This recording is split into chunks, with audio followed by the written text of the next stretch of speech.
Hey, this is Jim. Welcome back to Silent Sales Machine Radio. I've got a special treat for you today. Just happens to be the co-author of one of, if not the best-selling self-published book of all time. I'm talking about Mr. Brad Cummings. He was the co-author of the book, The Shack, and it sold multiple millions of copies around the world, translated into multiple languages.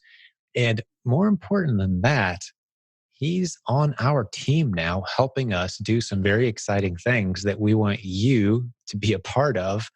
It just blows my mind, the caliber of the people that we get to work with around here. And more exciting than Rob and I hanging out today. Again, I want to make sure you understand this isn't just two guys hanging out, swapping stories. We want you to be involved in this. We want this to become part of your story. If you're interested, no pressure. There's certainly no arm twisting going on here. But if the kind of things we're saying today begins to resonate with you and you're thinking, yeah, I want to be a part of what these guys are talking about, we're going to give you a way to do that. You want to, of course, be in our Facebook group. Make sure you're on our mailing list because there's going to be more announcements along these lines coming soon. But on today's episode, you're going to hear the highs and the lows of having a big win, having something really start working, making a lot of money, serving a lot of customers, and how things can kind of go wrong too. What Brad wishes he would have done differently along the way. And some of the exciting things that are beginning to happen right now is we're merging these worlds of serving our customers by selling products while teaching, which is what this podcast is, teaching people how to sell more online, how to grow an audience, and actually that third wheel of how, when we combine those together, we start to really impact a culture with some of the messages that are very close to our hearts around here. For example, you've heard me say, I love seeing dads come home. I love when parents can be under the same roof, for example. Mom no longer has to go off to a job. She can work from home, making far more money using the internet creatively, right? Or when families get off screens and spend time together using the toys that we're creating with our toy company. All these themes start to merge. And if you're interested in the bigger picture, well, this is an episode for you today as we pull back the curtain a little bit on some of the things we're working on and a very exciting new fiction book, which I don't think we've ever talked about on this show before. Brad's going to talk about his next book project that he's working on for us, with us, in conjunction with this community, and you can be a part of it. We'll want you to check that out too. Lots of fun stuff in this episode. This is one I think you might want to share too. If you've got anyone who's saying, what is that community you're all about? Why are you so excited about that community? Send them this episode. Say, what do you think of this? It's not real businessy today. It's not real tech talk. We're not going to give you necessarily any tips on how to sell more on Amazon. We do that all the time. But today it's going to be a bit of pulling back the curtain, seeing into the hearts of the guys around here, what we're up to. I think you're going to love it. So I'm going to get Mr. Brad Cummings on the line right now. Enjoy this episode. So Brad, welcome to Silent Sales Machine Radio, my friend. Great to have you on the show. How are you? I'm doing great, Jim. Glad to be with you. Yeah, it's a real pleasure to have you. We've waited too long to do this, buddy. You've been working with us for a while now, and you were at our most recent event. You've got an incredible story. So many directions we could go today, but I think I'm just going to turn the microphone over to you. For those who don't know who you are, give us a bit of a bio on what you've worked on, what your passions are. Let's get to know you a little bit. I'm just throwing the microphone in your direction. Probably most known for being one of the co-authors of a book called The Shack. We published it out of my garage on $200 of marketing, and we sold the first 1 million units out of our garage. It was an internet phenomenon. There was 3 of us that wrote it, and it was probably the high water mark of my creative experience with some other guys. Had a chance to also turn that into a movie, and was one of the producers on the movie with Lionsgate that was released in 2017. And it did 100 million at the box office, so that was really good.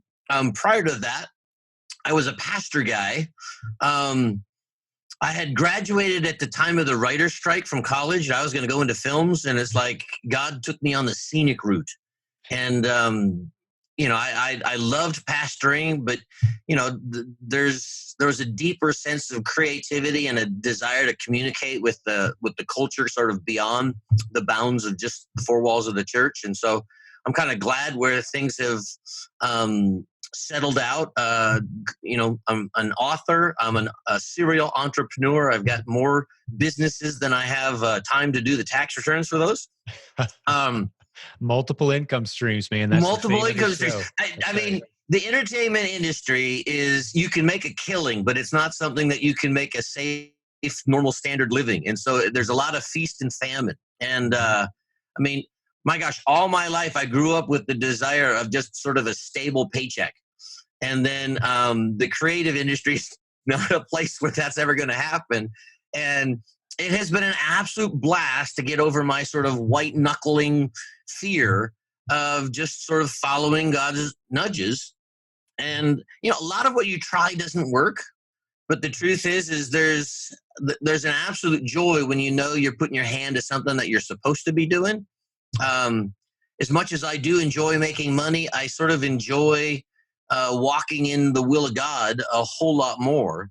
And there's sort of a real satisfaction of just going like, you know what, there's the illusion of control. We don't actually control all that much. I am a hard worker. I can work like an ox, but I love following God's nudges better, because they sort of tend to turn out better than a lot of my ideas. Beautiful, beautiful. Yeah, it's great getting to know you, because one of the things that come to mind as I've had a few conversations with you now, and you're a guy of great passion, great creativity. You're not afraid to share what God's doing in your heart and in your mind, and why you feel, what your purpose is. You just speak with a great deal of clarity about that. And keeping in mind, this is a business podcast. We've got a lot of internet business building warriors, I call them, out there. And I got to imagine some of them at times question, like, man, am I really doing all that I was made to do here? So I love bringing you on. Like, hey, you're a guy that's saying, hey, this is where God's put me. This is where He's planted me. I'm going to serve with passion, and it's working. You've had an opportunity to see some incredible results. But I kind of feel like one of the things I might want to hear from you right now is, talk me through some of the failures, man. Like you alluded to it. You opened up the door a little bit. Like, hey, it's not all just rainbows and sunshine. Yeah, no, it's not all rainbows and puppy dogs. Exactly. I think in the whole creative realm, everything is subjective. What I think is amazing is what is amazing to me.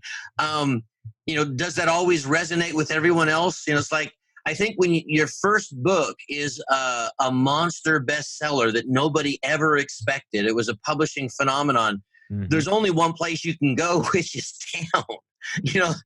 The next couple of titles that we brought on, we were thrilled with them. They were ones that were written by some others, and I just thought they would sort of slide right into the slipstream, but it didn't turn out that same way. And so you're left with managing physical inventory without a whole lot of sense of what's going on. I think once the internet really hit, we were kind of a pre-internet sensation that paved a whole new way for the self-publishing world. But what it did is it really put a lot of the traditional marketing things into total chaos. Mm-hmm. And so, I think the wild, wild west out there is like one of those monster commercials where you got 100 people on the tennis court, and you're trying to be seen above all that noise. And that's a real challenge, when you just go like, okay, wow, how do I differentiate myself from what's going on there? And I do think that's where, the one thing I really do rely on is a sense of passion and genuineness. And I think that's ultimately what works. And I think when you assume success, which I think a lot of people do out of their desire, you don't always make the best decisions. So I've been left holding the bag with unsold inventory that you then have to warehouse, and you're like, what in the heck do we do with that? It's like we sort of assumed a greater measure than we were able to accomplish, and then it's sort of going back to what is it that I clearly understood, and then how do I re-engineer that? And so there's been sort of a real challenge. I mean, I think one of the things we did this thing, a project called the Founders Bible, which is taking the wonderful spiritual heritage of America and kind of unveiling it, because it's been absent from our culture for the last 50 years. It's like there's a concerted effort to rewrite our history and divorce it from a real foundation that it was really founded in God. And so, I mean, it's an amazing project, but it's a 5-pound, 2-inch thick Bible with all the history and the foundations of government feathered into it. And you just go like, when you're trying to sell on Amazon, in the publishing side, they're wanting like a 55% discount. And I'm going like, oh man, I can't absorb that. And then if I have to pay shipping both ways, everyone buys almost everything on Amazon, which is awesome in some respects. But then if it's like the cost of business sort of exceeds the profit margin that we put in, I didn't do the Bible project to make money. We did it out of passion. And you just sat there going like, wow, there's not the margin to deal with some of the monster gorillas out there. And then you're going like, a well-intentioned effort to put it at a nice consumer price now hamstrings us in terms of distribution potential because everyone is used to playing this discount game. And, when we had a monster best-selling book, I was sort of able to rewrite a lot of the rules. I didn't know what they were, so I wasn't just being a rebel, but we rewrote a lot of the rules. And then when all of a sudden you bring out a new product, I sort of assumed like, well, yeah, I got that same kind of moxie. And you kind of hit a brick wall of going like, not everyone is going to go with your little new ideas of how to rewrite everything. And so, gosh, distribution out there is a challenge in this world. I mean, finding a loyal customer base has been one of the wonderful lessons we've learned is just how to establish a real relationship with a community of people that trust you and like you. That's probably the best key to selling success than anything else, because you're feeding somebody good food that they want, as opposed to trying to interrupt a bunch of people in their day. I love, I'm kind of connecting some dots. I've talked a few times and I've had the opportunity. I don't know if you told me or if this is a conversation I had with Brett at some point, but correct me if I'm wrong in this, but it's an incredible success story to have one of, if not the leading self-publishing success stories of the modern era. I mean, we all know publishing's been turned on its head. So you got to be a top 5. Where are you guys at? Like self-publishing? Well, we were 152 weeks at number 1. Yeah. It's unheard of. It's the first time a self-published book has ever made it onto the New York Times bestseller list. And then they put a little dagger next to our sales numbers because they said, the sales of the Shack so far outweigh the number everything 2 else. That it's not even close. I think in terms of the publishing world, it still is kind of the number 1 phenom out there. I mean, I had exactly the CEO of Simon & Schuster. We're sitting at some swanky restaurant in New York, and you got about 20 people at this, kind of private room table, and they're going like, how did you guys do what you did? We have an entire army and a huge budget, and we couldn't even come close to the results that you were able to achieve. And yes, it's a lot of hard work. I mean, that'd be truth in packaging laws. I slept for maybe 2 hours a night for almost a year. I mean, and so right. Anyone that has a desire for success is like, roll up your sleeves and drink a lot of coffee, because I don't know how to achieve that apart from hard work. Yeah, but at the same time, that's never going to account for what really happened. And I think the truth is we wrote a story that didn't have any sort of trite pablum in it. It's like we dealt head on with pain and suffering, which is kind of universal. And we asked the question, where the heck is God in the midst of it when it all hits the fan? And we had a fictional story that was sort of like an extreme situation that be hard for anyone else to kind of go like, oh yeah, my life is worse. I mean, maybe it is, but this scenario was a really tough one. So it gave a lot of people a lot of on-ramps to identify with it. And then it just sort of walked through it honestly, questions and conversations that people might have always wanted to have, but they didn't have. And so there really was a desire to kind of give people a gift, as opposed to sell an agenda or to try to, it's like, as much as, I'm a former pastor. And so as much as I love preaching and I love influencing, I love touching people's lives, I learned a while back, people hate agendas.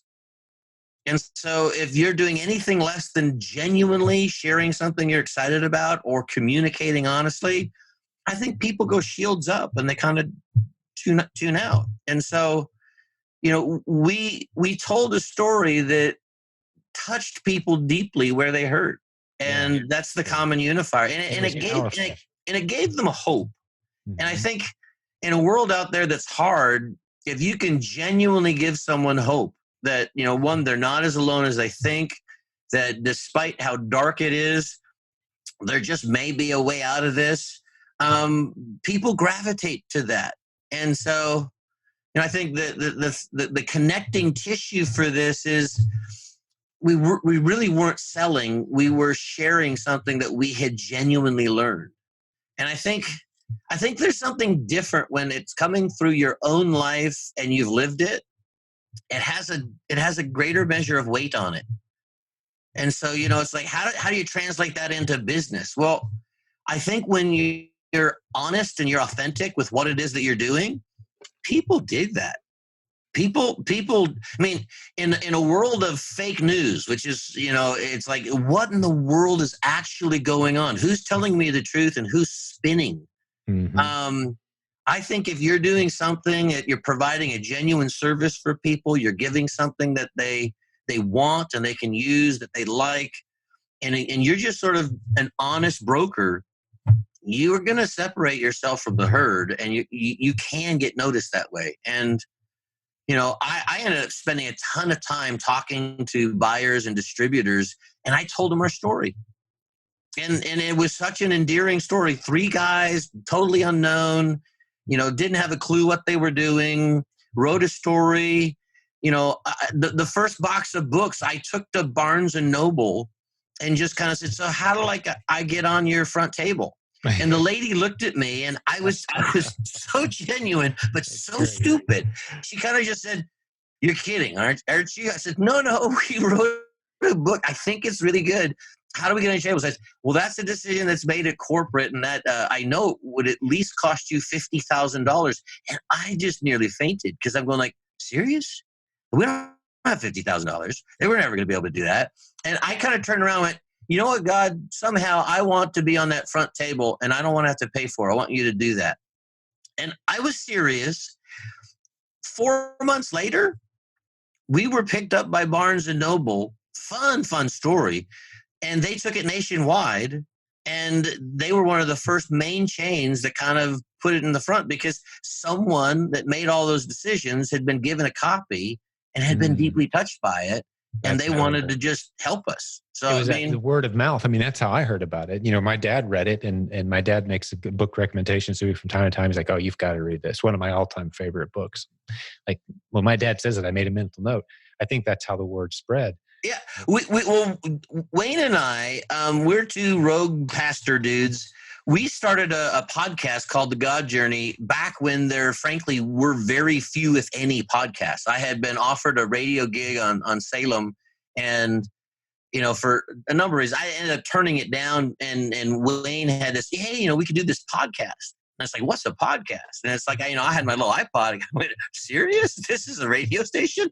And we had no idea, but we had cultivated an audience of influencers, former pastor guys, lay leaders, folks that just were kind of like a little burned out on the religious business side of organized religion. And yet they still love Jesus. And we kind of were a couple of little truth tellers, at least as we saw it. We had no idea the influence that little group of people that we had gathered, or even just what size, because we didn't have a lot of metrics. But when we mention a product or a book on that podcast, frankly, it charts on Amazon. And so we've cultivated a big following of active listeners that just dig what we do. So in hindsight, that's a great marketing tool. But when we first started out, it was just a genuine passion. We don't sell anything. We've never monetized our podcast ever, which is not a great business idea. But from a standpoint of wanting to be authentic and just not wanting to come across as self-promotional or salesman, I think it has cultivated an influence for us that's far better than any advertising we could do. Because Absolutely. Yes. when we do talk about something, people know that we're not trying to sell them, and we just actually think it is better than sliced bread at that moment. Because and that's another way, is like you talked about it at the conference. The reality is your most powerful asset is your story. That's right. Yeah. Just your story, People, and the people that story resonates with, the people. yeah, people. I mean, we're touched by stories. That's one of the reasons I'm a creative. It's like, I just, if you want to ever share truth, wrap it up in a life or tell it in a story, because then it doesn't feel like you're shooting on anybody. You're just kind of sharing something, but because it's in a life or it's in a drama, people have a chance to kind of take it at their speed. They can come as close to it as they want. They can look at it from a distance, but if there's any emotion involved, that's what they tend to really resonate with. And I think, the shack as a phenomenon, if it didn't have the little Cinderella born in a garage story, it wouldn't have become a phenomenon. As great as the book is, and as much as I believe God breathed on it, there was a Cinderella aspect that gave a lot of people hope for their lives. They're going like, hey, if they could do it, maybe I could do it too. And what was so crazy is individual book published titles, ISBN numbers. Prior to the Shack, there was maybe about 300,000 that they would publish a year. After the Shack, it jumped to 1 million. Wow. Just because of this self-publishing encouragement. It broke open the gate, and it told people, you know what, you could do this. The internet was just kind of coming online. Social media didn't even exist at that moment.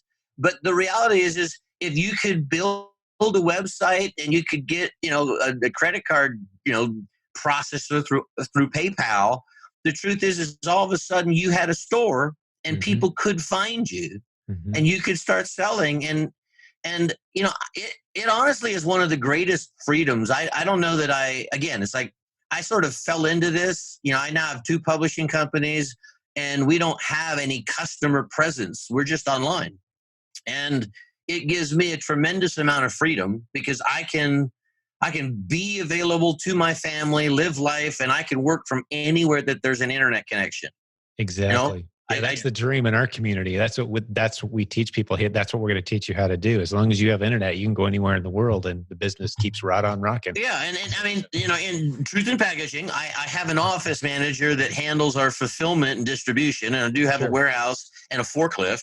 And though it's like, if you're going, I mean, the first year we did everything out of our house. I crammed all 3 of my kids into 1 bedroom, and the house was taken over by the book. It's like my wife's dreaded sound is that tape dispenser at 1 a.m. It's like, imagine. Right? And then we go to the post office, and they'd look at us, go like, are you a drug dealer? What is the deal? It's like, because we got 100 boxes I'm dropping off. And so you have a lot in common with Amazon sellers in our community from that regard. You realize that, right? Because we fill our houses with product. And that's the launch story of, that's Brett's story. I mean, so many people in our community fill their product, and their spouse is saying, okay, at what point are we going to get all this out of the house? Right? Totally. But I think one of the amazing things that I learned about all this is, because I answered the phones and I did it all, I actually had a huge, massive amount of intel to understand what was going on. I knew that all of a sudden the book had hit a certain city, because all of a sudden we got a pile of orders coming from the same city. And then we got, somebody orders 1, then they order 2, then they order a case, and then there are several cases, and you just go like, okay, that's an unpaid salesman for us. That's someone who has caught fire, absolutely loves this, and now they're dispensing it. And so I'd get on the phone, I'd call them, and I'd thank them. And it's like, I had no idea what an absolute blessing that was for them, but also for me, because then I heard their story. I resonated with what actually was connecting with them and why it was working. And then it helped me sort of hone sort of the story and the sales pitch, because I had all this data of what is this actually doing in people's lives. And so, for all the folks that are working their butts off trying to start from nowhere, I know this, that most, 2 out of 3 things that are started fail. It's rare that the thing succeeds. So the route is you have to have a stick with itness. But if you can do the work and you will pay attention to what's going on, it's failure is an orphan. Success has many fathers. It's easy to fail, but it's not terribly that hard to succeed if you'll be diligent to figure out what's going on. I think, today, with all of the amount of data that we can get from the internet and the stats you can get from, the Google stats and all that stuff, you can learn things that, my gosh, it took me like way into the wee hours of the night poring over paper stuff to try to figure out. Now you can actually see how many people are visiting our site, how long are they staying on a certain page, what is it that they're actually looking on or clicking on. And there's just so many things that you can do to sort of adjust the buttons and levers to find out what works. And if you'll stick with it, the truth is you've got incredible tools to help you be successful. That's right. In Amazon has taken a lot of that guesswork out. I mean, Amazon's creating so many millionaires because they've taken all the work. All you have to do is find a product that people want. They handle everything else. And I just got to imagine how maybe a different success story the Shack might have been. I mean, it was a huge success, but had you had all these advantages that now exist, it was fun. Actually, it was fun sitting and listening to the other seminars at the conference. Mm-hmm. Because a lot of what you guys were saying, I'm going like, yeah, that's absolutely true. I lived that.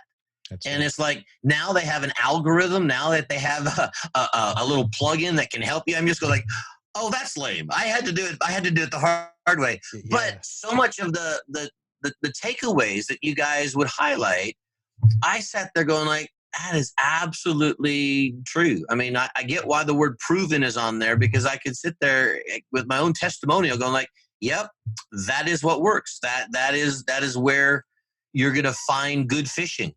And, it was fun actually sitting there and kind of reminiscing of just the whole beginning, the learning curve, and then, trying to then surf the wave of success.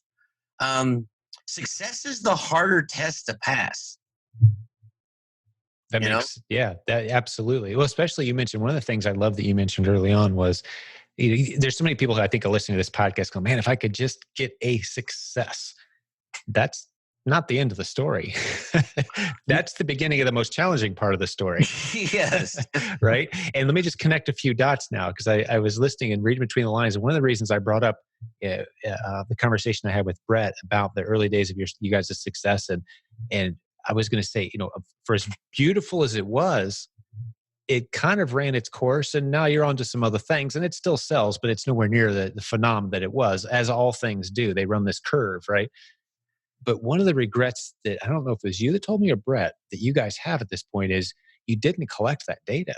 The true asset, correct me if I'm wrong, and we've kind of you're on it. But the true asset that you would have at this point is not a title, not a story, not the movie, the recognition, but that audience of people who can't wait to see what you're going to do next. Yeah. Talk about what a powerful asset that would be at this point, but you don't have it. And the listeners to this show hear me say all the time, and I'm going to connect the dots even better towards the end of this broadcast, because we're going to talk about how you and our team are working together to create exactly that, which is very exciting for the listeners, and they can participate.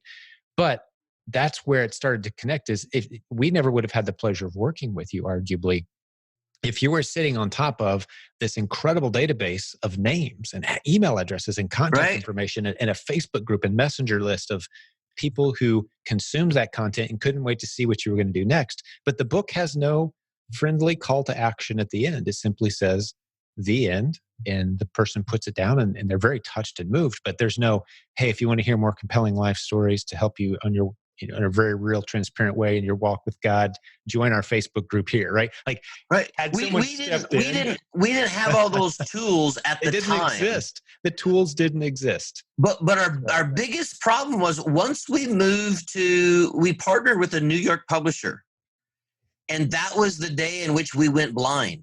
Up until then, I was in charge of the customer data because they were ordering through us. PayPal, I would right? get that. That's right. And so I would have their name, their email, their phone number, and all that stuff. And we could then respond to them.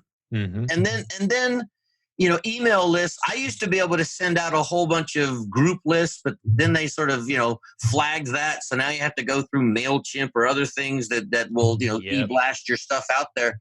But the minute we went to a large distributor is the day I went blind. Mm. And, we sold the first 1 million units through us. The book has sold 22 million units. It's gone into 40 different languages. And nobody has that group of people in a database anywhere because they're all working through. And it's like, and that's, one of my buddies invented. He's now sort of the king of mobile digital marketing because he and I lamented to him all the time, going like, I've gone blind. I can't find my audience. Well, he's one of these like whiz kid, tech guys. He found a way to basically cross-pollinate where you can find your audience. There's enough digital markers out there that you can track down and regain your audience. And he invented something that is called Kachava that's just taking the digital marketing world by storm because it actually gives you trackable data on what it is that you're placing out there. Because the audience is the asset. That community, and I've been teaching this. I heard it, someone talked to me 15 years ago. The greatest asset any business will ever have is a community of people that can't wait to hear from you and work with you. Absolutely. They can't wait to see what you're going to do again. That's the greatest asset. And to get someone who played a significant role, a founding role in the greatest self-publishing success story in the history of self-publishing, to agree with that statement, it's even more validation. That, absolutely. That's an aspect I love about this story. I'll add one more on to you. The guy that used to be in charge of Weeder Publications when it was a magazine, he sort of built and created the whole muscle and fitness world. Mm-hmm. That's not my world, but that was his world. And he was a wonderful believer.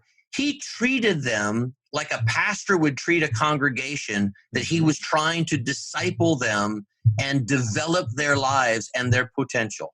Mm-hmm. And because he faithfully served that audience, they built an audience. And then he ended up selling the magazine, having built that audience, I think for the highest record-setting sale of anything in that world ever. Mm-hmm. And he and I used to meet for lunch once a week. And he kind of just would share with me some of the wisdom of what he was learning. And he said, Brad, your absolute key to continued success is making sure that you maintain a community of people that is growing with you and that you're feeding them something. He said, you are a great pastor. You were a great pastor. He said, continue to do that same kind of heart service for the people you're connected to, and you will have no want of customers. I really do just absolute champion. If you're doing something that is bettering people's lives and you maintain that communication, the reality is it is going to be your life's blood for the future, because the highest cost out there is trying to acquire customers and then building that relationship of trust. Mm-hmm. They're not going to transact with you until they have some sense of, you have something I want and I trust the nature of this transaction. And that's beautiful. And so, I sat back, I listened to what you guys were talking about at the conference, and my head was just, a bobblehead going like, yes, I completely agree. Before we start to connect some dots, because one of the promises I made in the introduction of today's episode was, we're going to show you how you can take advantage of this community that we're growing along with Brad. How you can be a part of it, how you can benefit from it. This isn't just two guys kicking around big ideas. This is how you can be a part of the story. But Brad, have you heard me, and the listeners may have heard me mention this before, but this is important for the next point I think I want to try to make here. Have you heard me tell the story about the conversation I had with the senior vice president at Amazon when he asked me, if you could change Amazon, what changes would you make? Have you heard that? No, I have not. Okay, check this out. For your sake and the sake of those in the audience who haven't heard this story yet, it was only a few months ago that Amazon called Brett and I to Seattle and said, we've got a senior VP that wants to meet with you guys. To make a long story short, we've made quite an impression on them. We've trained a lot of people how to use their platform. In surveys, our name comes up a lot. We've helped a lot of people succeed on that platform. And I wasn't necessarily thinking that was a question I would get. So here we are sitting at lunch, a senior VP. I mean, this is a guy who's on Jeff Bezos' core team. Like when Jeff Bezos has a retreat with all the people that run, this guy runs North America. That's pretty amazing. Pretty sweet lunch appointment, wouldn't you say? So yeah, we hopped on a plane for that one. But that was one of his first questions. We're sitting over lunch. He's eating his salad. I'm eating my fish. And he says, so if we handed you the reins to Amazon and you had the opportunity to make some changes, what changes would you make? And Brett and I kind of looked at each other, and Brett's like, you take this one. It was like, it came to mind instantly. I feel like God prompted me in that moment. I said, well, on Amazon right now, if I'm selling something and someone buys something, there's a bit of a wall there. I don't get the opportunity to meet them, and they don't get the opportunity to meet me. Amazon considers it, and arguably rightfully so, that's your platform, your customer. But I'm going to make a case that Amazon would make a whole lot more money, as would the sellers on the platform, and the customers would be served a whole lot better if we made one little change that's based on thousands of years of biblical knowledge about how business works. And from a biblical vantage point, a transaction is the beginning of a relationship, a mutually beneficial relationship. Otherwise, in a free market, there wouldn't have been a transaction. Everybody leaves happier than they started. So it's the start of potentially very beautiful friendship. And there's several niche markets on Amazon where we could begin to take some market share from Facebook. Totally. Because if you're creating transactional relations, because Facebook is relationships without transactions. Amazon is transactions without relationships. I said, what if we had transactions and relationships happening on Amazon? Meaning I sell model trains to people all over the world. Give me the ability, I'll pay for it gladly, to interact with my customers, begin to expand a very large community, become the guy who people can geek out with about model trains, for example. He loved that answer. He loved the idea. And community. That is the asset. Amazon would benefit because I'm willing to pay for the privilege to be introduced to my customers. Assuming I have one of these, if I'm selling spatulas, we're not going to form a community for people who enjoy spatulas, but we might form a cooking community, right? Totally. So he loved the idea. It really resonated. He was excited by it. But that leads to what we're talking about right now, because we're talking to a lot of Amazon sellers, and they're selling a lot of widgets and, pins and whatever, random objects to all kinds of people, and they're making a profit and they're building a beautiful business. But the true asset that's sustainable, like your friend with the weightlifting, he had people that he was serving. That's a missing component. If all you're doing is selling random widgets to random people, that's a beautiful model. Sure beats having a real job. Don't get me wrong. And if that's where you stay, 2 thumbs up. We're here to support you and keep you rocking with that model. But we have bigger visions for what we're trying to do here. We want to build, and we've already successfully built, 2. Now, at this point, you've got a community you've built, but that kind of fell flat. You didn't have the tools. That's right. No, we did not have the ability to link and stay connected. That's right. But what we've done is, like, the listeners to the show right now are thinking, what community is Jim talking about? Well, the people who are watching this on YouTube or listening to this podcast, it's a top 25 business podcast on Stitcher. The other people who are listening to this right now, and the people in our Facebook group and on our mailing list, the people who came to the conference you referenced earlier, we're talking tens of thousands, 150,000 people who really like what we're about. And we're talking about expanding that. That's one community. Then we've got this other community that we've brought you on board to help us expand. And that's the Dynasty Toys community, the people who consume our toy content. And again, the visions overlap significantly. We see these communities kind of merging in some way. There's some overlap. But it's people who they buy stuff for their kids. They want to, the goal there is bringing families together, creating toys that bring families together, stories, toys, experiences that bring those families. And we're collecting that data because we've got a huge, massive messenger database on Facebook and email lists of these people who have bought, that's an 8-figure brand, Dynasty Toys. And you're a big part of helping us take that to the next level with your storytelling ability and your creative ideas. So let's start to bridge that gap. And I don't want to forget, we're going to tell people how they can kind of be a part of that as Yeah. well. Well, it's interesting when Brett, we met up at a kind of a would be kind of, I was a conference speaker at, some sort of ministry / discover your purpose, chase your dream kind of thing. And we ended up talking, I don't know, 2 different nights and had dinner. I think we spent more time together, dinner, sharing, swapping stories than we did sitting in the seminars. And when he shared the whole passion of going like, hey, we really want to build strong families. Do is that something that you could see yourself participating in? And just, he was talking about the challenge of protecting IP, and that, so oftentimes in the race of selling widgets, when you have no sort of protectable trademark, he said, the real safe space for us to move into is toys that are driven by stories with characters and sort of protectable IP. And, what he didn't know is I had, probably a half dozen children's properties that I had been waiting, going like, these are absolute gold, but I need to find someone in this new robust world who's good at distribution and can actually do the work of marketing, not the sales promo idea of PR people, but who can actually connect with real customers. So when I looked at what your guys' strengths are, and I looked at what my strengths are, I'm going like, oh, perfect marriage. This is awesome. I really don't want to do all the marketing work. I get it, but I just want someone else to do it. I want to stay in my sweet spot, which is I really love telling stories, creating worlds, and creating characters and dramas that absolutely touch people's hearts. And in the world out there, there's so much sullied stuff that doesn't bless you. Talk about taking from you the one most precious commodity you can ever get back, your time. And if it doesn't leave you better, what a bummer. And so it's like in the world of entertainment, sadly, most of that stuff kind of puts more trash in our lives than good.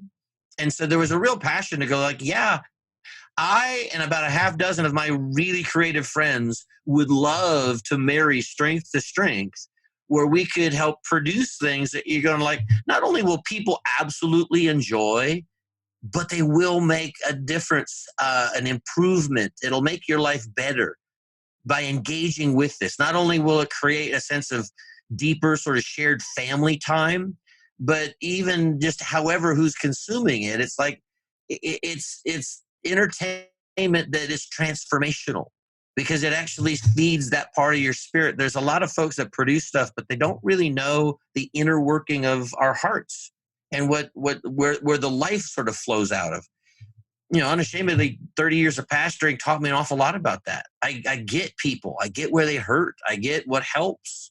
And I think we're connected up to the one guy that is the manufacturer of us all. And he knows how we work. And That's I think right. to be able to He gave us the owner's manual. yeah, I mean, to be able to weave truth that is time tested, but to do it in a way where people don't feel like they're being preached at, where they don't feel like, oh, it's a class and sermons. All of that's great, but not if that's not what you're intending to get. If what you really want is to be touched and entertained a little bit, we meet people at that space where you're just going like, hey, there's no agenda. It's just organic truth meets real life drama. And there's a lot of overlap there. And so, we sort of stumbled into a beautiful novel that I'm just going like, Brett is, I think, read The Driver's Test and The Shack. And I think he reads the Bible, but he doesn't spend a lot of time reading other stuff. Maybe perusing a whole bunch of business stuff and, geeking out in his world. But The Shack really touched him. And he just said, is there some way that you can bring the depth of what that is into this space, our world? And I went, absolutely, in spades. And I would love to do it beyond the 4 walls of just some sort of religious diatribe where it's kind of like, truth works. 2 + 2 is 4, regardless of where you attend or what it is that you believe. Hmm. It's one of those immutable realities, and God's truth is kind of like that. And so it really doesn't need a home team sales pitch. It just needs to be shared and revealed in the context of what life is about. And the way I read the Bible, I look at 95% of the main characters have nothing to do with full time ministry. That's right. So why is it that we think if we have to be spiritual, I better be a pastor, something like that? It's like, no, I've been that. I've been behind the curtain. There's nothing wrong with that. But I like being in the front lines of connected and touching our culture Hmm. as one of the same people. Hmm. Not like, I don't like it when I get outed as a pastor, because then people talk different. They think, oh, and I'm just going like, I do not fit that bill. I think when I spoke in front of the conference, I'm pretty sure people did not assume. I'll have to, this might be a good place to insert some of the fun moments from your conversation. We might put a little break here, just jump and bump over and let people kind of enjoy with Sure. us there were some just tremendous moments, and the full videos will be coming out soon. But maybe we'll grab a little clip there. Hey, because Brad and I are talking about the Proven Conference and some of the fun moments from the event, I thought we'd jump over right now just for a couple minutes and share a fun moment from the event where Brad was on stage. Enjoy. I'm going to tell you a story, and you'll want to tell this story to somebody else. You might have heard about it. Maybe you haven't. The man who bought a horse. You know that one? Okay, you haven't. This is really good. There's a guy. He's out in California. He's got more money than you could do anything with. He just wants one of the best horses out there. And out in Pennsylvania, they raise horses in a way that's just like nobody else's. They know how to train horses that is just incredible. And this guy's going like, I want one of those horses. So he drives all the way out there to this farm where they've been raising these horses, and it's like, they obviously speak horse. It's like they know how to raise horses. And he sees out in the field this absolute majestic steed. This is like, it's like there'd be music in the background going like, I have to have that horse. And it didn't matter the price. He just said yes.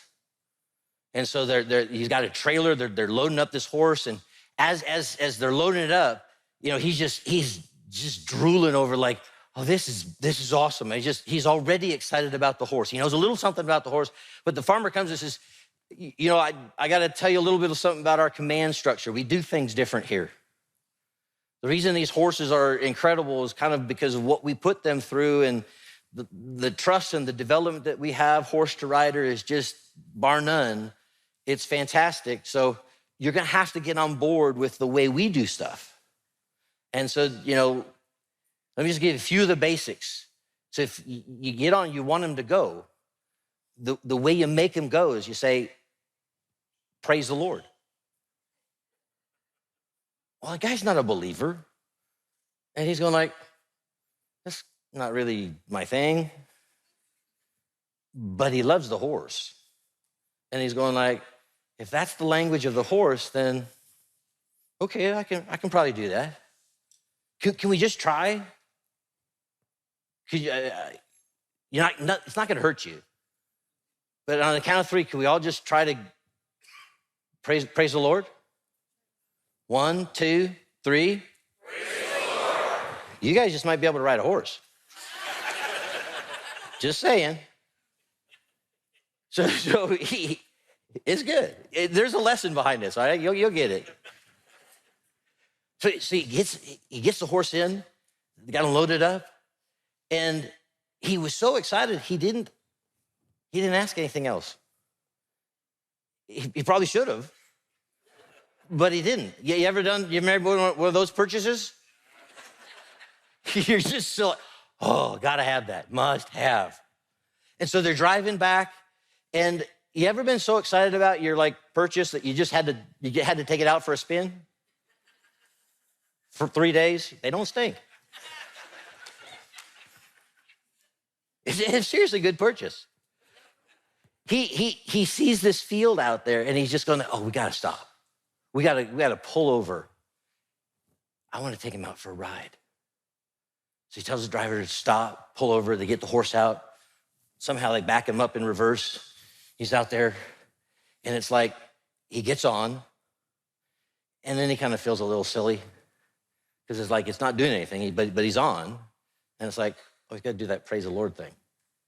And so he goes, all right, praise the Lord. And the horse starts moving. And he's got to go down this little trail, little sort of jig-jag through the trees till he gets to the open field. And so he's just walking down. But as soon as he gets to the little path widens up, it's beyond the trees, it's like he's wanting to, kick it into gear. And so he's like, the only thing he told me is to get it to go is you say, praise the Lord. So he said it again, but a little louder, praise the Lord. So the thing kicks into a trot. And it's not fun riding a horse on a trot because you just sort of, if you were a chicken, your nuggets get hurt. Just saying, excuse me. There's a reason I'm not a pastor anymore. Okay? So he's trotting, and he's going like, I'm done trotting. Praise the Lord, So the thing is now in a nice sort of canter. And it's like, I'm not a great horse rider, but I know you kind of got to get in rhythm. Life's like that.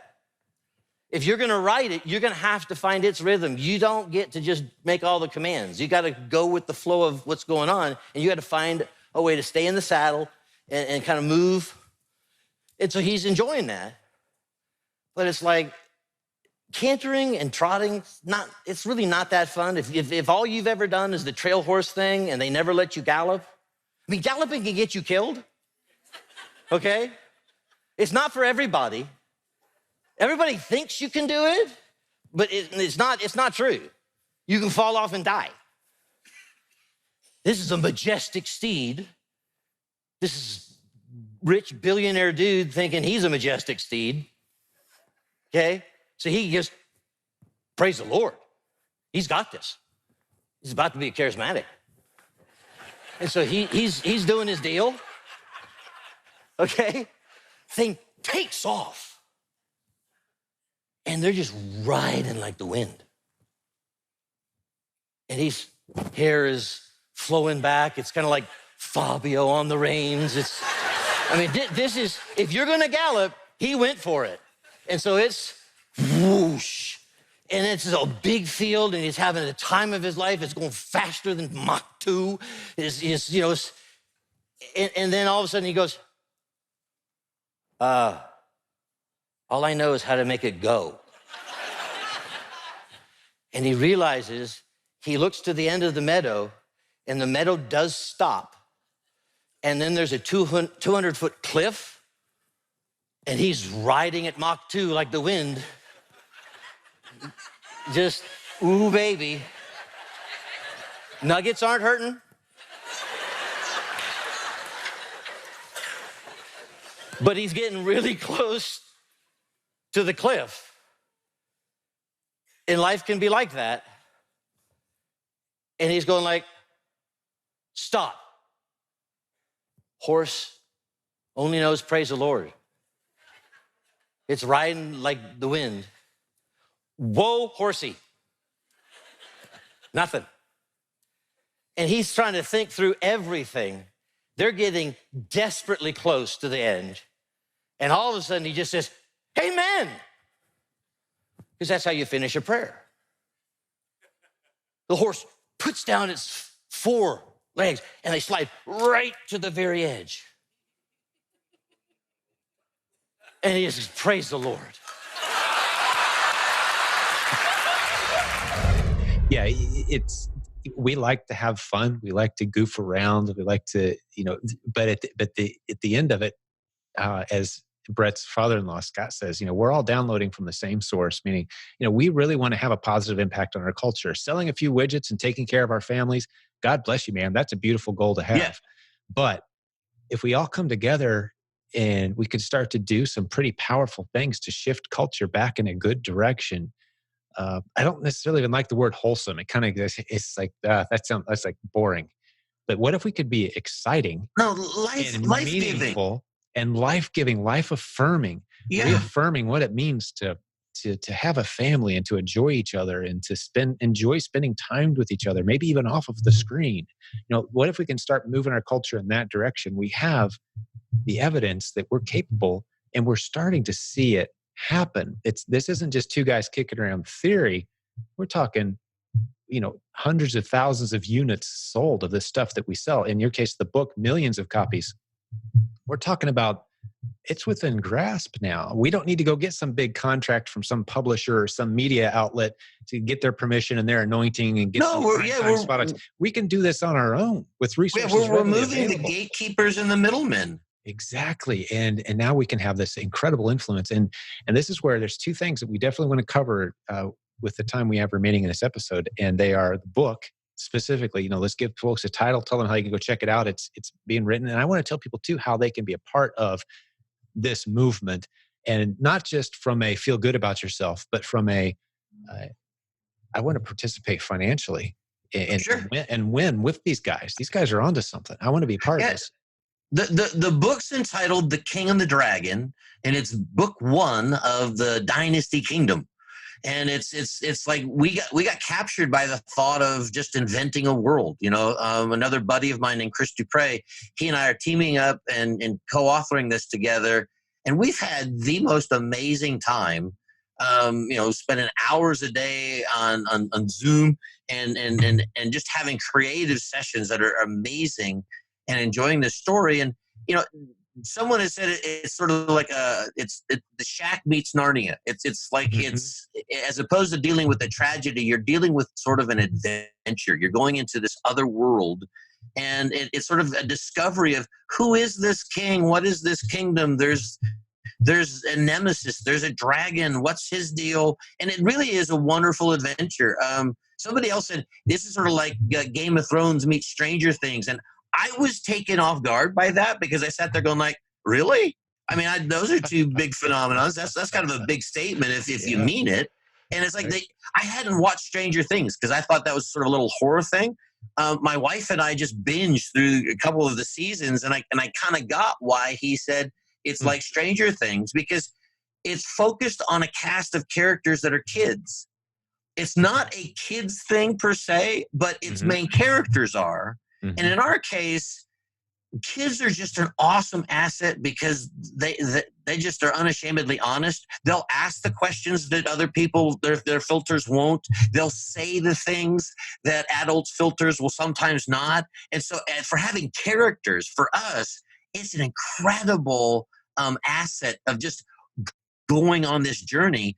But the main connecting point was, because I know people's attention spans have been so shortened, we have tightened the chapters to like 6 or 7 pages, and each one ends with a little bit of a cliffhanger. And so depending on what your available time frame is, you can take this in wonderful consumable bites. I had one buddy that just, thanks a lot, I was up till 4 a.m. I couldn't put the thing down because it was bite-sized bit. He knew, I can do another 6 pages. I can do another 7 pages. Pretty soon he'd gone right to the very end.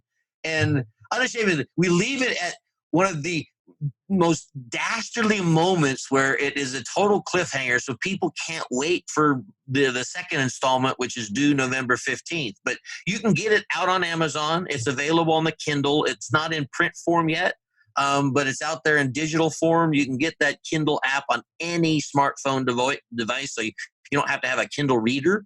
That's right. And then I imagine it's on the Dynasty app, or it's going to be. So it's like there's a number of places you could find it, but it's called The King and the Dragon. It's by Brad Cummings and Chris Dupre. And the reason we're really sort of writing it is, one, we sort of fell in love with the idea of the Dynasty Kingdom and wanted to flesh out this world. And knowing that Brett and company has a real desire to kind of make some really great, engaging toys, we were coming up with characters and a drama, that is sort of the whole plethora. I mean, there's an element that's going to happen in book 2 that I just absolutely can't wait for people to see, because it'll connect with them in their heart. It'll be a fun thing that kids can play with, but it really speaks to something so much more important and deeper to our lives. And the idea that you could actually make that kind of product, that it's not just some throwaway toy, but there's something with real meaning behind it that people can kind of get connected to. We had this one little phrase in the first book where I won't steal the thunder, but it's the initials DLG. That once that gets revealed, you're just going like, it warms your heart in a way that you're going like, I can't imagine anyone's not going to want that T-shirt. Because you end up, Right. it's so organically sewed into the story in a way that you just go like, oh my gosh, how beautiful, how brilliant. That's something I want to treasure. Like out of the shack, we had this phrase, where Papa, God says, I'm especially fond of you. Mm-hmm. People hear the phrase God loves you, and because it's so repeated and yet it doesn't have necessarily a heart revelation with it, just changing those words to I'm especially fond of you snuck past most people's filters where they glaze over, and it actually touches their heart. Right over on my little shelf there, I've got a little plaque that says I'm especially fond of you, Papa. And I got to tell you, it's one of those things I look at every day, and I'm reminded. We've purposely filled the book with little moments, little statements like that are just absolute treasures, little nuggets that you can kind of pick up and go like, oh wow, I never thought of it that way, or I never. And so there's a real desire to give people a gift, and so unashamedly, yes, we wrote it. It's great. You'll love it.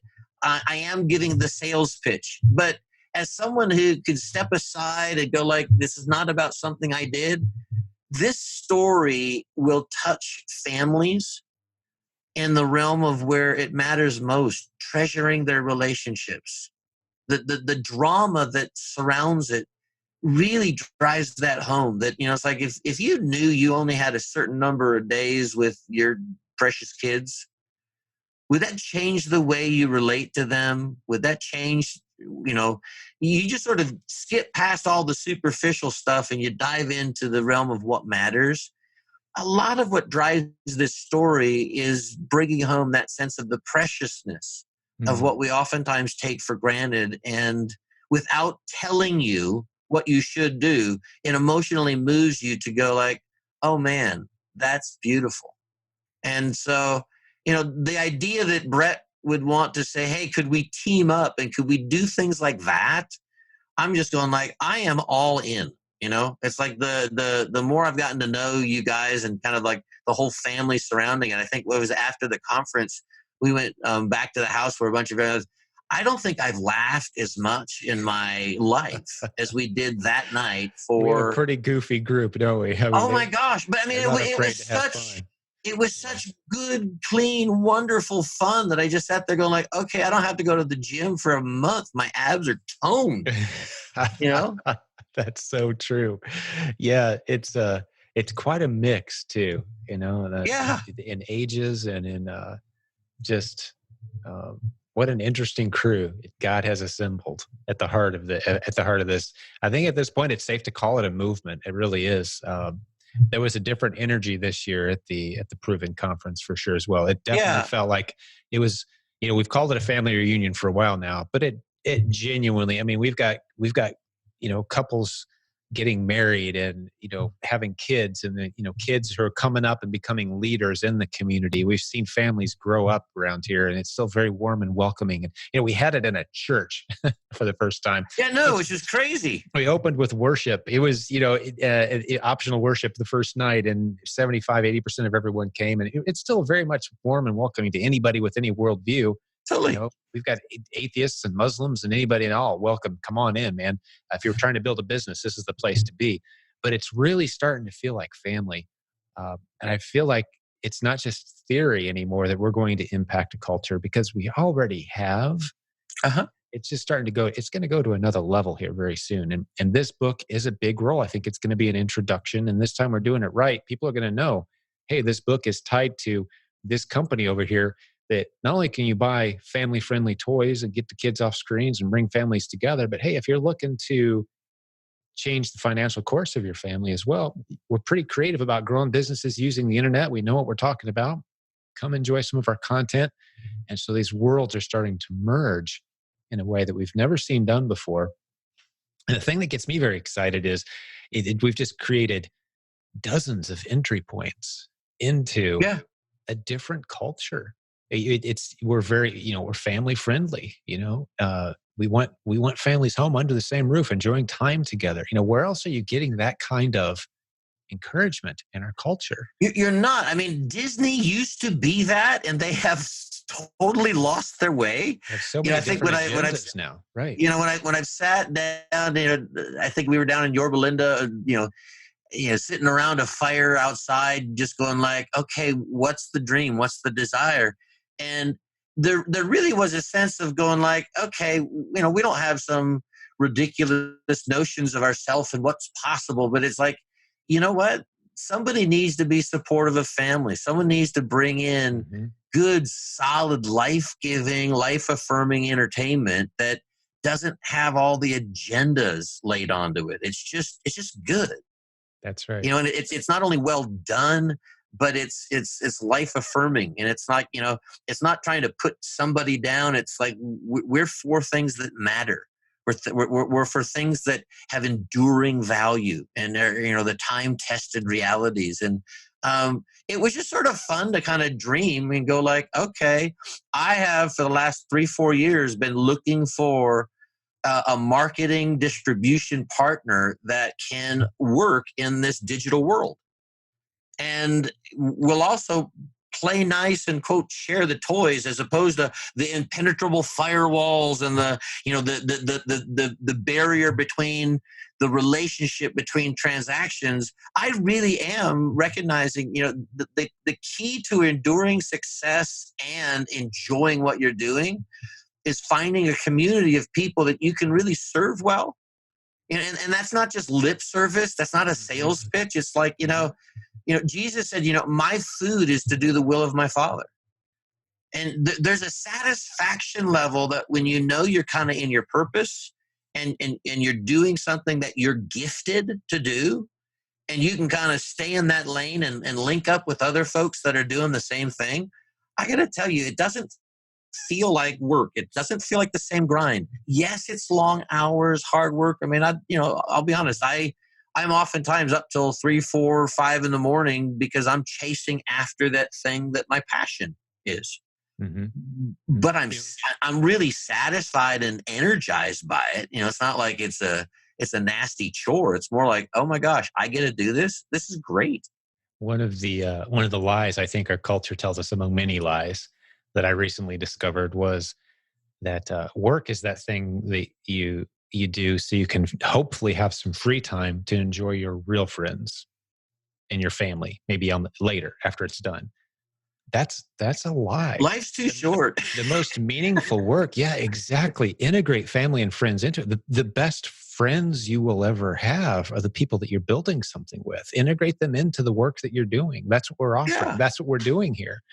Right? I say frequently, I love that 98% of the time when I'm awake, I couldn't tell you if I'm being a good dad, a good husband, a good provider to the community, a good provider to my family, a good neighbor. I don't know, because it's all blended together so much that I can't parse it apart anymore. It's a beautiful place to be. That's I don't have to parse it apart anymore. Our culture tells you got to parse it apart.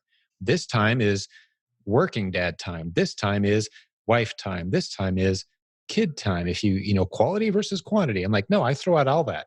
I'm all those things all the time. My office. Yeah, because kids walk in, need something. I'm right here. Right? Nice, beautiful. I don't know how to compartmentalize all of that. No, I don't know how people do it. Yeah, and the people that do tend to be a little robotic, where you're just going like, I think what you're talking about is the joy of an integrated life. Yes. Almost living in the flow is something I've kind of a thought process that I've had. But, if these kind of things appeal to you, and maybe I'm going to say this first, Brad, there's plenty of people listening to this maybe here thinking, whoa, Didn't know I signed up for all of this. I just thought you guys Sure. had some good content for how to grow a business online. Sure. What's this episode about? Like, dude, yeah, we've got world-class content on that. And if that's all you ever grab from us, 2 thumbs up, man. Right. Compare us to anybody. Or there's going to be other people in our community that maybe stumble across this and say, well, I just needed some good toys for Christmas. I don't know what you guys are talking about, starting this movement and all this. Like, hey, we've got some great toys. Or you just want a good bedtime story to enjoy with your kids, or even as an adult. Like, I read Chronicles of Narnia again right now and love it. Like, Right. Voyage of the Dawn Treader is up next for me, dude. Good stuff. I just want a book. Cool. We're saying, if you want to come with us on this journey and start connecting all these pieces, we are truly starting to have an impact on our culture, and we need other people that are advocates and want to join this journey with us. Another website that I'm going to stick in the show notes for everybody, all the links to the stuff we talked about, the book, The King and the Dragon, and the website I'm about to give you right now, it'll all be in the show notes at silentjim.com/podcast. Just go there, grab the links. But provencommunityformula.com is where we're going to be hanging out online and talking about these ideas, growing a community, how you can be a part of this community that we're growing. More details are going to be there very soon. We're shaping all this out, but it's inarguable that these ideas have momentum. They're succeeding. It's an exciting time. This is, this year, 2019, on the 17-year journey that I've been on, providing for my family using only creative internet strategies, the stuff that we teach. That's the only income we have, and it's been incredible. This year has been by far the most exciting. Wow. The momentum is just, and especially the past few months, just all the pieces falling into place, the right players coming on board at the right time, the systems working, the conversations we're having, getting invited out to Amazon, universities contacting us, wanting to work with us. It's just incredible. So I think we're being positioned for something pretty special, and having you on board, my friend, just another indicator that God's smiling on us, and He's bringing the right people and the right timing on all of this. Never imagined. It would have been an honor just to meet you, shake your hand, and say, "Wow!" Because I'm a self-published author. I've got a book that's sold 1 million copies, and that's pretty rare. That's rarefied air. That is Exactly. That's and a lot of people would be like, "Whoa, that's pretty cool stuff." But to me, the number one best-selling self-publishing team, man, like, that's a big deal. That's a huge accomplishment. And then for you to say, I think one of my favorite takeaways from this episode might be that moment where we kind of brought the listeners around to realize, like, as great as that success was, there's no community there. So there was a bit of a slow letdown at the end of that story of, like, okay, what next? right. Success peaks. And if you haven't built a community and built relationships out of that experience, you've got some money in the bank and that soon spends, and you're on to, like, okay, what's next here? Relationships are stability, right? What Yeah. final thoughts do you have, Rob, as we start to land the plane, buddy? I think the key, as far as for a business community of people out there, selling widgets is great. Being able to kind of rack up units of sale, there's nothing wrong with that. That's not easy to It's do. beautiful. It's So the most anybody admirable that's activity doing you can that engage in. Yeah, is doing it's a great. beautiful. Yeah. But knowing that the great wide world out there is very competitive, you've got to find a distinctive edge. And you add a measure of relationship and real caring, not as some kind of gimmick, but if you look at what you're selling as a form of serving a community, as an audience, you will do well, because I think people come away from those kind of transactions feeling cared for. Even if it's just, I'm searching for a discount, you handle your customers well as people that you want to have an enduring relationship with, they'll notice that, because I think the world and all of its automation and its efficiency is losing that touch point of real connectivity. It's like we had an epidemic of loneliness out there, and people are wanting. I mean, there's a Cheers desire out there. It's like you want to go someplace where somebody knows your name, where it's like they recognize, oh, you matter, you do care. And so, the key to sustainability with what you're doing is engendering that kind of effort towards community, and the fact that you care. If you treat each transaction as somebody that has wonderful value, they will love doing business with you. That's right. That's right. And that's what we've done for so long. I feel like around here is we genuinely care about your success. We measure our own success in success stories, because I've seen, I had 30, maybe even 50 competitors 17 years ago. When I wrote a book about how to launch an online business, everybody had a book on that topic. I can't think of a single competitor who was relevant then that's still in the game now. Wow. What distinguished us as an organization was, when someone bought one of my books, I'd call them. And to this day, I'll make several calls a week as time allows. Like, I don't care what product they purchase from us. That's a real person with a family. Our team understands that. We serve. And it's rippled into a community of people that at the end of a business conference, there's tears being shed because it's going to be a whole nother year before I get to see you again. It's that culture. And I'm certainly not trying to take credit for it. I'm just saying, if we lay that as our standard foundation of we're in this together, we're doing this to win, lose, fail, whatever the lesson is, relationships will stand regardless. That's our foundation. That's something pretty special, and it's lacking in our culture. And to have a guy with the genuine heart and passion for God and passion for serving and creativity on board, I'm just sitting back in awe. If this was someone else's community, man, I'd be buying everything they did and sitting in the front row. But the fact that it's something I'm actually get to be a part of helping build, it's cool. Blows me away. Well, hey, this was time well spent, my friend. Thank you. Yeah, thanks, Jim. Even if it was just the two of us, but fortunately, there's going to be thousands of people that get to hang out with us today and listen. I think they feel very blessed and encouraged by this.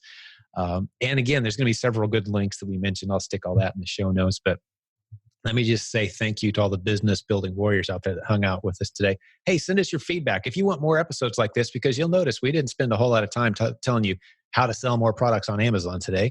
That's in about 95% of our other episodes, so you know where to find that stuff. But this is a little more of the heart behind the guys behind this whole movement and what we'd like to see happen, right?